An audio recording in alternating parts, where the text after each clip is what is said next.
Bienvenides, bienvenides una vez más. Esto es Sonidos y Movimientos Afro Online. Hoy estamos súper agradecidos y entusiasmados porque al fin estamos acá con la profesora Miriam Gómez.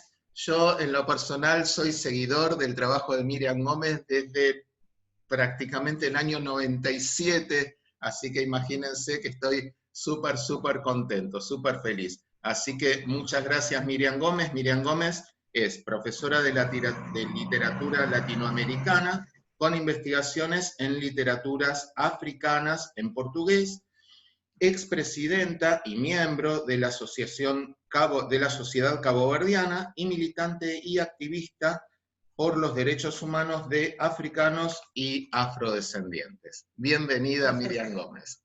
Bueno, muchas gracias, Fabio. Gracias por la invitación, por tu amabilidad, por ese cariño que siempre demostrás y que te agradezco a pesar de tantos años que han pasado y que en realidad no nos hemos visto mucho últimamente, aunque ahora las redes resuelven de alguna manera esas carencias, pero se agradece la consideración y el cariño. Así que, bien, acá estoy dispuesta a esta charla. Muchas gracias. Yo recuerdo que te escuché en el segundo Congreso de Culturas Afroamericanas, te escuché en el Buenos Aires Afro Hoy, también hace muchos años atrás.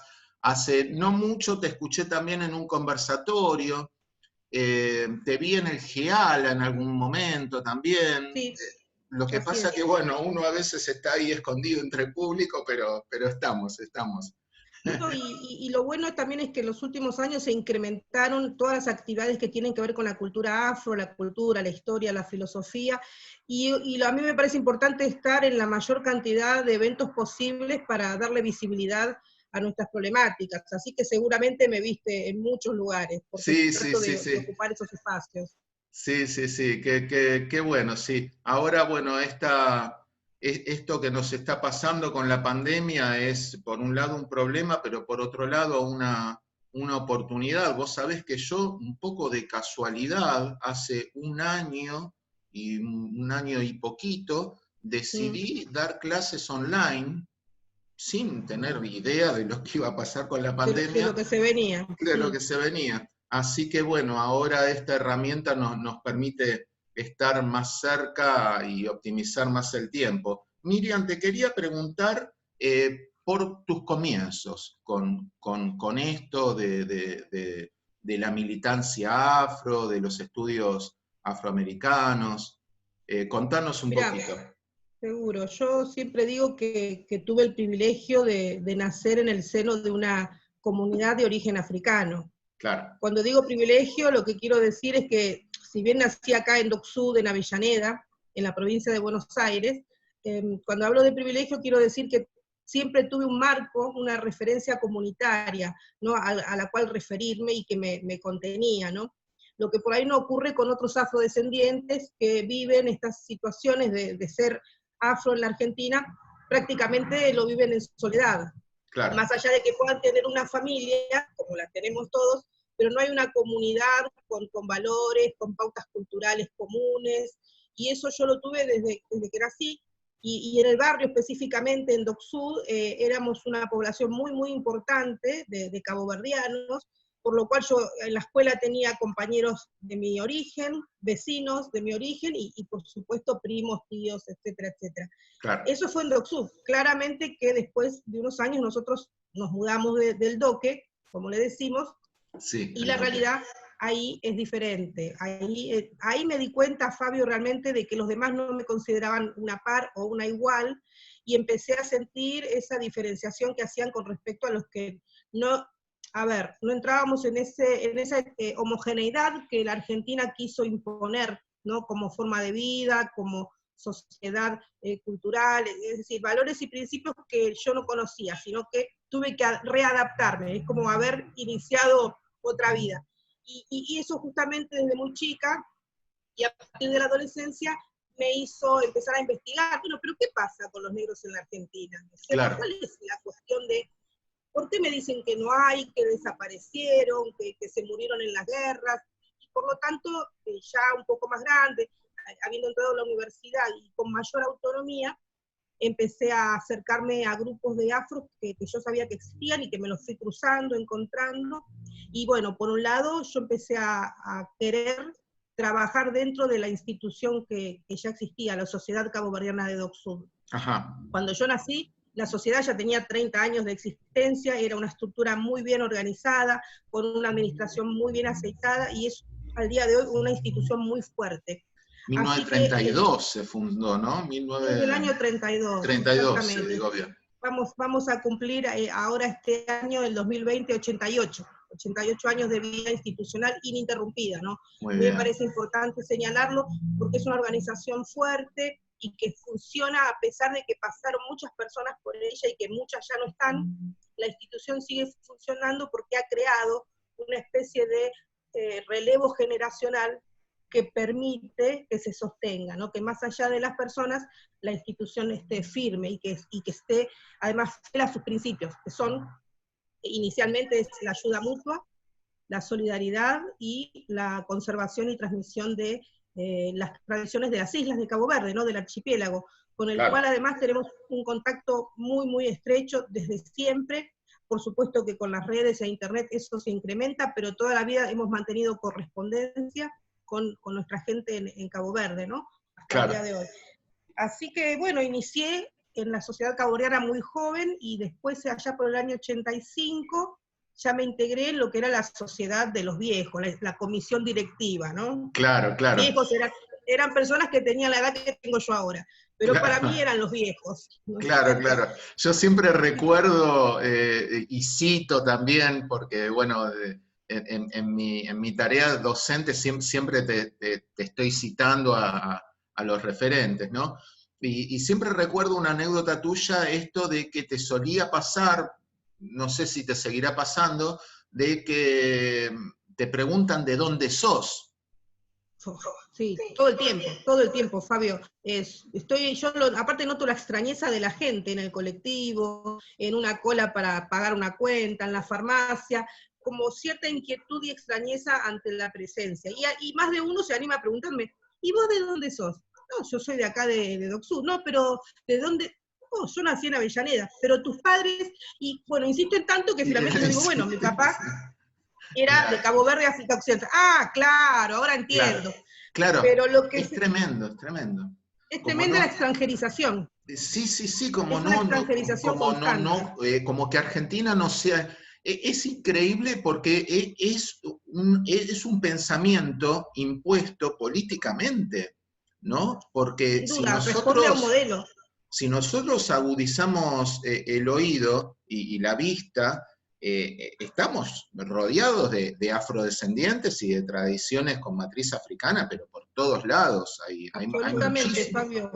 Uno puede seguir ese rastro en la comida, en la lingüística, en la historia, en la literatura, en la política, en la religión, claramente, pero este es un país que se empecina sistemáticamente en negar esa diversidad, y creo que eso lo empobrece, porque si la Argentina por fin asumiera su diversidad cultural, lingüística, étnica, podría ser el gran país que merece y que sueña ser, pero no termina de conseguirlo porque es un país que ha negado desde sus inicios como nación a grandes sectores de la población, sectores que podríamos contribuir de manera más que poderosa, los originarios y los afrodescendientes, a la construcción de una sociedad mucho mejor. Pero estamos en lucha constante, primero por visibilizarnos, después contra el racismo, la discriminación y la xenofobia, y finalmente por integrarnos en la sociedad.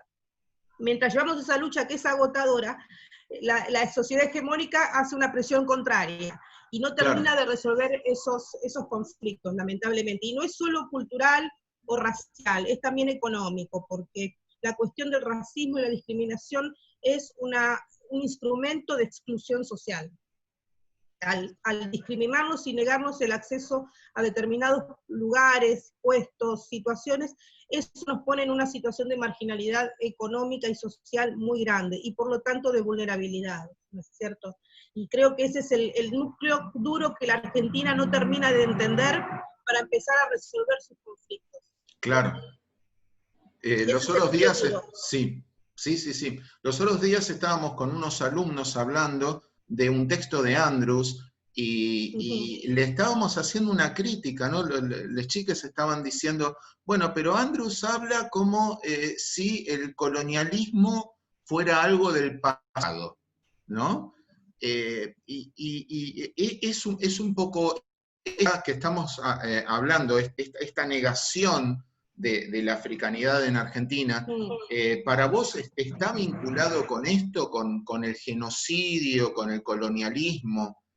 Pero absolutamente, nosotros estamos sufriendo las consecuencias de la colonización y del tráfico esclavista. Todos esos prejuicios y estereotipos respecto de los negros, entre comillas, como sucios, instintivos, salvajes, sin alma, hipersexualizados, todos esos mitos vienen de justamente como una consecuencia de la esclavitud que pretendió justificar, ¿no? El sometimiento de unos seres humanos sobre otros. Y ese pensamiento que luego fue reforzado con la generación del 80, del siglo XIX, por Sarmiento, Alberdi, Bartolomé Mitre, un poquito después José Ingenieros, ese pensamiento colonialista, decimonónico, que creía en las jerarquías de las razas, ¿no? Que la raza blanca, aunque yo no crea en las razas, porque ya el genoma humano estableció que la especie humana es una sola, sin embargo hay sectores de la población que sí creen y que nos clasifican, ¿no? Los amarillos, los negros y los blancos, claro. Y además establece una jerarquía, ¿no? Una jerarquía que atribuye a cierta característica física cualidades morales o intelectuales, etcétera, etcétera. Bueno, ese pensamiento que puede resultar absurdo y que viene de la teoría de las especies de Darwin, una teoría que estaba aplicada a la especie animal y que se trasladó a la especie humana, y se sostiene ese pensamiento del darwinismo social, aunque parezca increíble, desde el siglo XIX hasta el momento prácticamente no ha variado. Y eso es la llave del conflicto, porque el considerar un sector de la población inferior y que no tiene derecho al goce de los derechos plenos como seres humanos, nos pone en una situación, como te dije antes, de vulnerabilidad, que es más menos que la exclusión social. Claro, porque no es solamente un prejuicio respecto de nuestra capacidad, sino que además se nos niega el goce de los derechos. Y esto es lo que pasa finalmente, y no solamente a los afrodescendientes, a las clases populares, claro, ¿no? claro. Donde estamos. Hace poco llegó a mí una bula papal de Nicolás V del siglo XV, data del siglo XV, que rezaba más o menos textualmente: recomiéndese esclavizar, someter y perseguir a sarracenos y demás enemigos de Cristo. Y bueno, después en ese sentido, sucesores de ese papa, que también vinculaban a las personas de origen africano como que no eran hijas de Dios o no tenían alma. Y más todavía, éramos hijos del demonio. Ese pensamiento, tremendo. Bueno, el papel de la Iglesia Católica en el tráfico esclavista ha sido también muy relevante. Los curas y sacerdotes son los que poseían, las iglesias y parroquias de la Argentina son las que más esclavizados poseían. Sí. Así que ayudaron a sostener ese régimen de esclavización que en la Argentina se abolió en 1853, pero en ese momento la Argentina no era Argentina, sino que eran las Provincias Unidas del Río de la Plata, y Buenos Aires estaba en guerra contra la federación de las otras provincias, y recién Buenos Aires adhiere a la Constitución, y por lo tanto a la abolición de la esclavitud, en 1861. Claro. Así que imagínate que también ahí hay una especie de falacia en que mucha gente sostiene que la esclavitud en la Argentina duró poco y que se abolió muy tempranamente allá con la Asamblea del año 13. Claro. No es así, ¿no?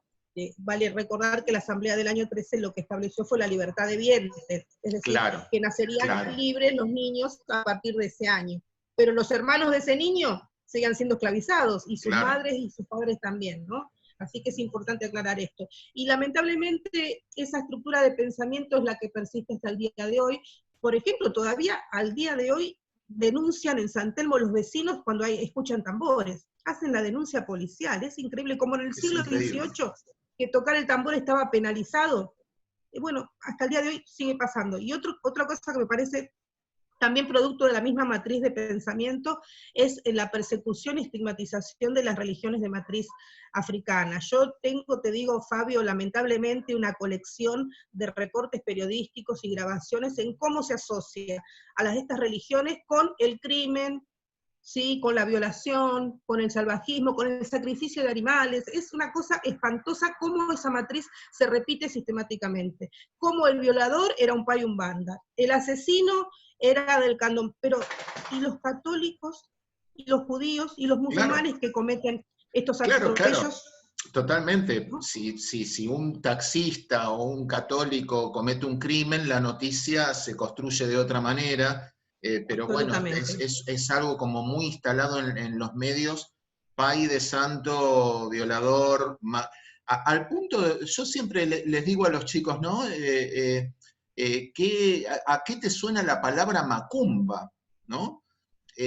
La gente como que vos le decís macumba y se le ponen los pelos de punta, o la Sí, palabra absolutamente. mandinga, ¿no? La palabra mandinga que acá el folclore la relaciona con el diablo, o bueno, con cosas negativas, y que en realidad está refiriendo a la tradición de un pueblo, en realidad. Bueno, ahí tocaste un aspecto muy importante de esta matriz de pensamiento racista, que es cómo las palabras de origen africano, muchas se resignificaron negativamente. Un ejemplo clarísimo es este que das del pueblo mandinga, por ejemplo, Claro, que en las provincias es cosa de mandinga, cosa del diablo. claro, Macumba es brujería, cuando en realidad macumba es un toque, ni siquiera es la religión en sí misma.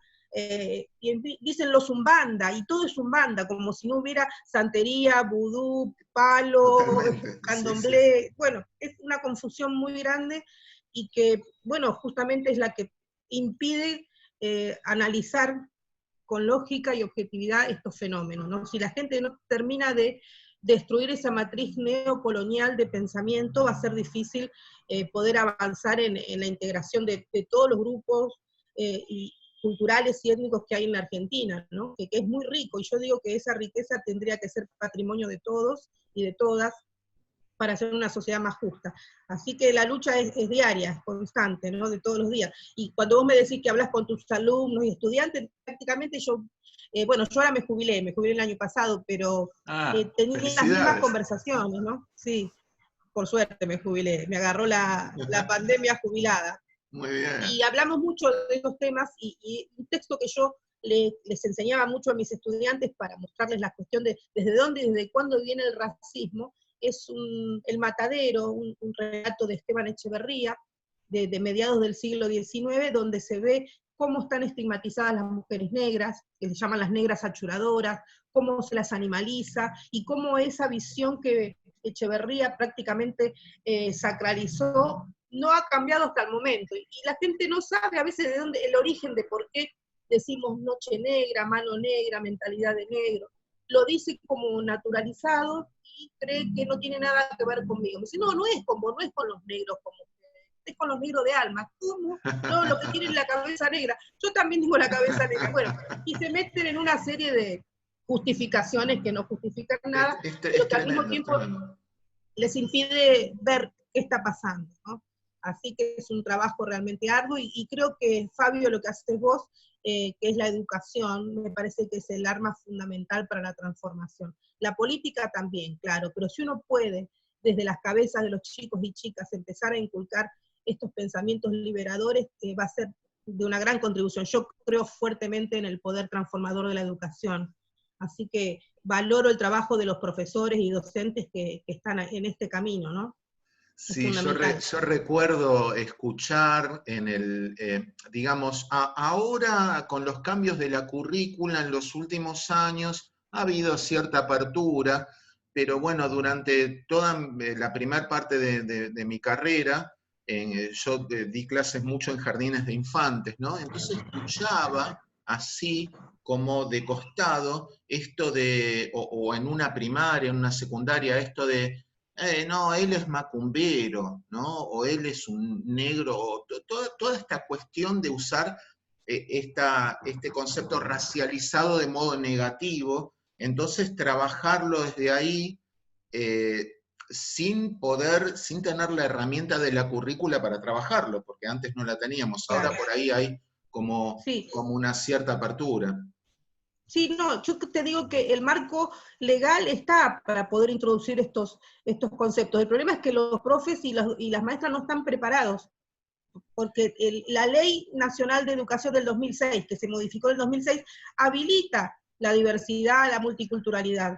Pero, y bueno, desde el 2011 tenemos que el 12 de octubre es el Día de la Diversidad Cultural Latinoamericana. Totalmente, claro. Sí, sí, sí. Tenemos la Ley María Remedios del Valle de 2013, que Sí. establece el 8 de noviembre como el Día Nacional de los Afroargentinos, y debe ser una efeméride dentro del calendario escolar. Es decir, hay muchos instrumentos y herramientas, pero todavía los docentes y profesores no tienen la formación al respecto, pero ya estamos habilitados para hacerlo. Y como vos decís, hay una apertura, hay profesores y profesoras que sí hacen el esfuerzo, pero son una isla en un Sí, océano, ¿no? sí, sí, sí. Por ejemplo, la provincia de Buenos Aires tiene alrededor de 300.000 docentes, pero yo no sé cuántos de ellos tienen esta conciencia que, por ejemplo, tenés Sí, vos, ¿no es sí, cierto? no, muy, muy poco. Sí, yo de hecho he tenido problemas, muchos problemas. He tenido un sumario, de hecho, porque, bueno, no Me les imagino. gustaba la percusión y, bueno, sí, la escuela pública tiene un fenómeno bastante particular, porque si bien en toda la época de, digamos, kirchnerista, hubo desde Filmus como toda una Claro, reestructuración en la cúpula, pero la base seguía siendo muy, muy conservadora. Entonces costaba mucho, cuesta mucho hoy día trabajar estas cuestiones. Yo te quería hacer un comentario, incluso hoy leyendo trabajos académicos, sigo leyendo la palabra esclavo. ¿Por qué? sí, ¿Por qué esclavo? Porque, o sea, como poniendo a una gente que fue secuestrada y fue obligada a trabajar en la industria del algodón y la industria de azúcar, esa conciencia también, ¿no? Trabajar esto de que muchas industrias, como la Coca-Cola, llegó a ser tan exitosa como fue, a costa de un montón de gente que fue esclavizada a la fuerza. Entonces, no, basta de hablar de esclavos, o sea, claro. la Sí, ese es un palabra, cambio cultural. Es verdad, claro, las personas no nacen, no son esclavas, las personas claro, son esclavizadas. claro, Pero fue un concepto que incluso a nosotros también nos costó incorporar porque estaba tan naturalizado en el lenguaje cotidiano que digamos que a partir de 10 años a esta parte tenemos conciencia de que la persona no es ni nace esclava, sino que pasa por un proceso violento claramente de esclavización. Pero como vos decís, hay intelectuales de hoy, yo no te digo hace 20 años que esto todavía no estaba instalado, pero al día de hoy sería inadmisible, es inadmisible seguir hablando en esos términos, ¿no? Y claro, claramente la industria y el capitalismo se nutrieron del tráfico esclavista, ¿no? De hecho, la esclavización de las personas africanas fue la base de la extraordinaria acumulación de capital, ¿no? Que impulsó al totalmente, capitalismo claro. mundial. Absolutamente así, sí, sí, sí.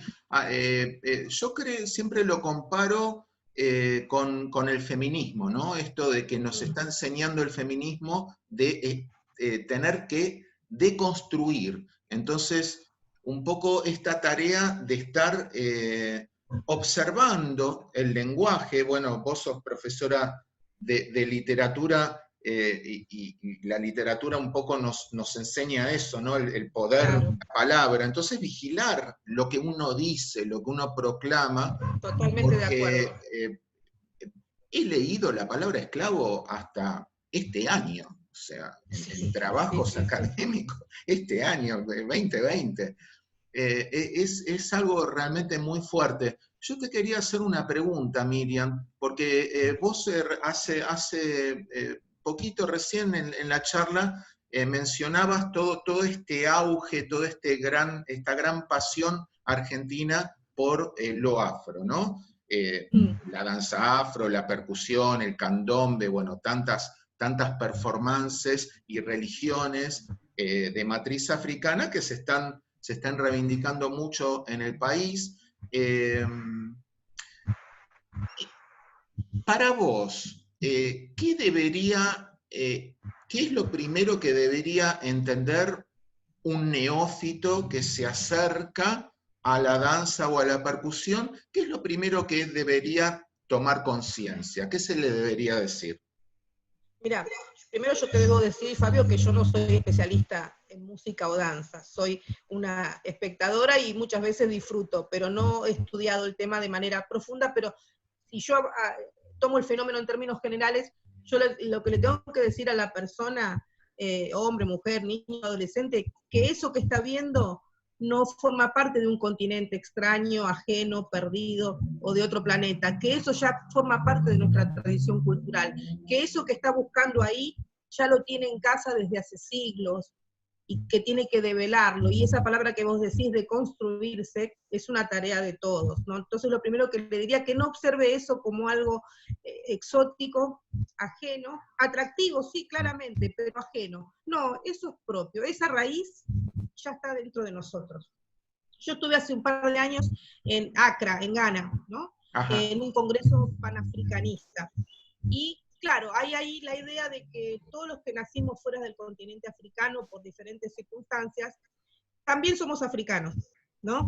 Y lo que dicen los jóvenes de Senegal, de Accra, de Nigeria, que son panafricanistas, porque es un concepto realmente interesantísimo. Dice, para aquellos que no nacimos en África nos dijeron esto, bien, ustedes no nacieron en África, pero África nació en ustedes. Ah, qué Y eso me lindo, pareció maravilloso. qué Yo no lindo. nací en África, Fabio, es verdad, yo nací en Doksur, pero África nació en mí. Y eso es lo que tenemos que enseñarle a la gente, a encontrar esa raíz perdida, negada, ¿no? África nació en nosotros, ahí hay que ir a buscarla simplemente, está ahí. Entonces, nada, y desde ese punto de partida podés abarcar todas las manifestaciones culturales que se te ocurran. África del Oeste, África del Este, que nos parece lejana, pero Etiopía es parte de una tradición cultural acá en América, en Sí, Jamaica. sí, sí, ¿Sí? sí. Sí, esa Todo, ruta no está tan no, investigada. Viste que en no, América avanzó mucho la diáspora yoruba, pero sí. todavía lo bantú sigue siendo un poco una Sí, asignatura yo le pendiente, ¿no? llamo, yo le llamo etnocentrismo yoruba, porque todo ahora es yoruba, ¿no? Y te preguntan, ¿hablas alguna lengua africana? Y la lengua es yoruba, parece que es la única que uno estaría habilitado para hablar, ¿no? Y hay un avance muy importante, me parece genial, pero el yoruba ha invadido prácticamente todo y se dejaron de lado otras raíces culturales tan importantes como esta, ¿no? Y estoy de acuerdo con vos en que se ha explorado muy poco lo que viene de Etiopía, lo que es el Corno de África, lo que viene del sur de África. Bueno, las manifestaciones bantús yo creo que son importantísimas en nuestro continente.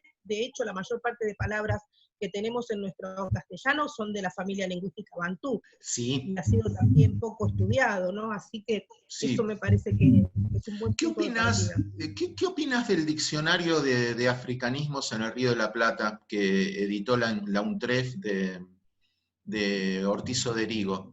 Bueno, yo participé de la edición del equipo editor del diccionario. En su momento fue un gran avance, un gran paso, pero ahora entiendo que necesita ser revisado y Sí, ¿no? actualizado.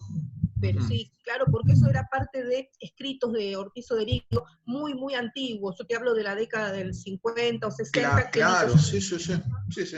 y después como nosotros tuvimos acceso a la colección de textos que dejó inéditos Ortiz Oderigo, la Universidad de 3 de Febrero se comprometió a editar y participamos de esa edición. Pero bueno, eso ya tiene por lo menos 15 años y necesita realmente, y se basó, como te decía, en escritos que eran todavía mucho más anteriores, ¿no? Claro, de los 50 más o menos, claro. Sí, sí, sí. Y hay que revisarlo y actualizarlo, pero es un instrumento muy valioso para el que recién empieza en esto, ¿no? Ahora, los que ya estamos un poco más avanzados, yo lo que haría en primer lugar sería traer un lingüista o una lingüística de la familia bantú, de lenguas bantú, para que haga la revisión y actualización, ¿no? Sí, sí, porque, por ejemplo, en todo lo que es la música latinoamericana, los yoruba, un poco de la mano de las religiones y de la diáspora yoruba, como que se ha organizado mucho, pero por ejemplo hay mucha música afroperuana, mismo afroargentina, que me es difícil seguirle rastro, ¿no? Porque no sé, recuerdo, por ejemplo, claro, claro, pero cómo por ahí los dialectos con esta cuestión de la tradición oral se van como mestizando y como que van perdiendo significados. Yo recuerdo, por ejemplo, un landó peruano, tete lanese mi mala y allá, y como que no tenés cómo traducirlo, cómo rastrearlo, claro. En ese sentido, ¿vos qué recomendás? El trabajo, porque claramente toda esta parte del mundo, digamos, el Río de la Plata, con toda esta ruta de esclavizados, recuerdo este mal llamado ruta del esclavo, ¿no? Que hoy debería ser rebautizado, pero bueno, ese trabajo nos ha aportado alguna data, pero bueno, no sé si, claro, por dónde podríamos avanzar, ¿no? Bueno, la dificultad reside en dos aspectos. Primero, que la academia local está orientada de manera eurocéntrica. Entonces ya es un escollo muy grande. Y los pocos investigadores que trabajan nuestras temáticas muchas veces no tienen acceso a fondos para profundizar sus investigaciones, porque para hacer una investigación de ese tipo vos tenés que recorrer toda la América, desde el Caribe hacia el sur, tenés que hacer todo ese recorrido para poder profundizar y seguir el rastro de nuestros ritmos. Ese es un escollo muy grande. Y el otro es lo que sí se produce en el exterior, que es muchísimo, la producción que hay en Brasil, en Cuba, en Estados Unidos, es una producción inmensa y lamentablemente no se la traduce, o se la traduce muy poco, pero hay muchísimos textos. Hace poco estuve hablando con un sociólogo de Puerto Rico, Agustín Lago Montes. Él trabaja y produce en Estados Unidos, así que produce en inglés, pero él me nombró una serie de textos e investigaciones acerca de ritmos afrocaribeños y afro-latinoamericanos que acá en la Argentina no existe. Él prometió mandármelo, pienso que se olvidó. Pero en caso de que alguna vez me lo envíe, yo te lo voy a prestar, o no sé cómo haremos para que te puedas reunir con ese material, porque las investigaciones existen. Eso Claro. que vos nombrás, esa línea de investigación, ya se inició en otros lugares de nuestra América, pero no llega a la Argentina porque el interés, a ver, lo voy a decir en términos muy vulgares, no garpa. No claro. son temas que garpen, ¿no? Y a eso sumar el prejuicio, la estigmatización. Sí, sigue siendo un poco Argentina la asignatura pendiente de Afroamérica, ¿no? Acá, bueno, yo me formé en musicología, y el padre de la musicología, siempre Carlos Vega, ¿no? Siempre negando de modo rotundo toda presencia africana en nuestro país. Como que de nuevo esto, ¿no? Recién hace muy poquitito, para el 26 de junio, justo que coincidió con el día de mi cumpleaños, se reúnen Lula con Alberto, y estaba Pérez Esquivel. Y Pérez Esquivel dijo algo que a mí me llamó la atención, porque habló de estudios descoloniales y habló de las epistemologías del sur, recién ahora. Pero ¿te parece que ese sería el camino, digamos? Sí, bueno, la deconstrucción, la decolonialidad, y tratar de popularizar todos esos textos que ya están circulando en el resto de América. Pero ¿cómo hacer esa tarea, no, Fabio? Tendríamos que armar un equipo de investigadores, de profesores, para empezar a impulsar esos estudios. O bien, otro camino es presionar en las universidades que ya tienen alguna línea de trabajo con lo afro, y presionar para que esos materiales sean difundidos, se socialicen, se difundan. Claro. Y estimular a que más gente estudie estos temas, a pesar de que es un camino muy difícil, vos lo sabés, ¿no? Sí, bueno, de todas maneras, como vos decías hace un rato, la educación es una herramienta muy poderosa, y bueno, nosotros, nuestras vidas están a disposición de esto, ¿no? Porque por una razón o por la otra no podemos dejar de dedicarnos a esto que nos llevó la vida. Entonces, bueno, en lo personal, yo he tenido la ocasión de encontrarme con mucha gente que en el medio del curso se pone a llorar y me dicen, me acabo de dar cuenta que soy afrodescendiente, porque a mi abuela le decían la cochina, como que esa herramienta también está, ¿no? Es algo que, o sea, nuestras vidas están acá con un propósito, ¿no? Te quería hacer como una última preguntita que no apareció en la charla, pero que bueno, yo sé que la comunidad está hablando mucho de este tema acá y en el mundo en realidad, ¿no? Porque con el asesinato de Roger Floyd como que resurgió toda esta cuestión de la militancia. ¿Qué me podés decir de la apropiación cultural? Wow, qué tema, ¿eh? ¿Qué tema? Claro, a mí es un tema que me toca, es un poco la gran contradicción de mi vida. Claro, claro. Mira, es muy delicado porque hay un sector de la militancia, sobre todo la generación más joven, que ha tomado este concepto de apropiación cultural y lo ha radicalizado, ¿no? Al punto tal que prácticamente se le puede negar a una persona que se haga las trenzas porque no es africana o no es negra. Yo creo que ese es un extremo. Pero sí entiendo el fenómeno de la apropiación cultural, sobre todo en las personas artistas, ¿no?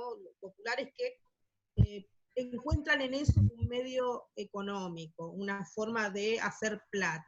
En ese sentido yo lo critico totalmente, pero a mí no me parece mal que el resto de la sociedad participe y comparta nuestros valores, nuestras manifestaciones culturales. Es más, yo creo que sería lo deseable. Lo que no puedo de alguna manera aceptar es que se haga plata con nuestra cultura, mientras la gente de origen africano, que son las fuentes de esa cultura, de esas manifestaciones, está pasando necesidades que son realmente increíbles, ¿no? Hoy en día están pasando hambre, y no solo por la cuarentena y la pandemia, ya venía la situación de carencia estructural desde antes. Lo que hizo la cuarentena fue profundizar esas carencias. Entonces, yo creo que por un lado tenemos que dar la oportunidad a nuestros creadores y artistas, ¿sí? Para que puedan desarrollar su capacidad y su talento. Pero también creo que la sociedad debe asumir todas esas manifestaciones como propias. De una vez por todas, la Argentina tiene que ser heredera de esa tradición, porque es propia, no es ajena, está acá. Entonces, en ese sentido, ya no sería apropiación cultural, sino aceptación de lo que somos. Fabio, claro, vos y yo, toda la gente, venimos de una misma matriz que es en la que nacimos, somos herederos del tango, somos herederos de la milonga y del candombe. Entonces, claro, en ese sentido, si uno lo toma desde ese punto de vista, ya no sería apropiación. Lo que sí tenemos que hacer es luchar por justicia. Claro, claro, claro. Creadores y creadoras del lugar que merecen y que se les arrebató, porque eso es lo que pasó. En ese sentido, sí digo que la apropiación cultural es absolutamente negativa, pero si lo vemos del otro punto de vista, que es asumir la diversidad que hay en nuestro país, entonces es patrimonio de todos los habitantes, ¿no es cierto? El tema es que sea una moda, que sea como algo curioso o algo gracioso. No, yo uso lo que uso, un turbante, porque creo que lo merezco, porque es parte de una tradición que nos engloba a todos. Pero si lo uso porque es moda, porque queda lindo, claro, porque llama la atención, porque con esto obtengo algún rédito económico, me parece que es banalizar la cultura, nuestra cultura, y en definitiva es rebajarla en su condición, ¿no? de parte del patrimonio de la humanidad. A eso me refiero. Pero cuando yo observo, por ejemplo, esta generación más joven que está ultra radicalizada, entiendo el concepto, entiendo a dónde quieren llegar. Claro. Pero se les escapa que al mismo tiempo es un arma de doble filo. Claro. Porque si yo no le permito a los demás disfrutar de todos los bienes culturales, lo que estoy provocando es al final segregación. Bueno, si no puedo tocar lo tuyo, no me interesa, lo dejo. Claro, claro, claro. Quizás lo que sí podemos hacer como sociedad es reconocer que tenemos una deuda con la africanidad y con la comunidad afro. Entonces, en ese sentido, tener como una especie de conciencia política de que, bueno, si estoy trabajando con esto, tengo que devolverle a la comunidad de alguna manera, o sea, bueno, cada uno desde su lugar. Sí, eso creo que sería la idea que quiero expresar. esa cuestión de hacer una reparación, de hacer justicia. Hacer justicia. Miriam Gómez, yo estoy profundamente emocionado con esta charla. Te agradezco muchísimo, muchísimo. Realmente cerró, es perfecto esta como conclusión, esta palabra, justicia, ¿no?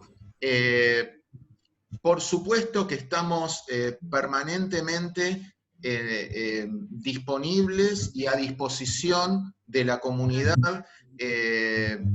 Yo creo que es muy importante saber que hay espacios que están disponibles, ¿no es cierto? En mi caso, el espacio de la Universidad Nacional de las Artes, el espacio de CIMA Online, que está a disposición de la comunidad, y un poco aceitar esta comunicación entre organizaciones sería como muy positivo. Replicar estas charlas nuevamente y abordar otros temas que probablemente en este espacio de tiempo no se nos escapó, pero podemos seguir esto y estoy totalmente de acuerdo. Me encantó la charla que tuvimos y también me obliga a repensar cosas, ¿no? Este tipo de preguntas que me hacen. Así que te agradezco yo también la oportunidad. Bueno, muchas gracias de corazón. Y bueno, entonces nos comprometemos a una segunda parte, porque como siempre decimos, África es como una punta de iceberg. Vos haces así y hay como un universo de contenido para explorar. Que tomamos muy por encima y que deberíamos profundizar es la cuestión de la militancia afro y las organizaciones afro-argentinas y su diálogo con otras organizaciones del continente. Me parece que eso es un aspecto también muy relevante. Sí, Sudáfrica, sí. la participación en Sudáfrica 2001 fue un antes y un después que me gustaría charlar con vos en otra oportunidad. Ahí tenemos un tema para la segunda parte. Me encantó. Bueno, Miriam, eternamente agradecido. Sabé que, bueno, somos admiradores de tu trabajo y de tu militancia y que yo siempre lo digo, ¿no? Mi trabajo no existiría de no ser gente como vos. Un poco la reivindicación de los maestros, ¿no? Así que muchas gracias, profesora Miriam Gómez, un gran honor y un gran placer. A vos y bueno, a los que estén escuchando. Gracias. Bueno, nos estamos viendo la próxima.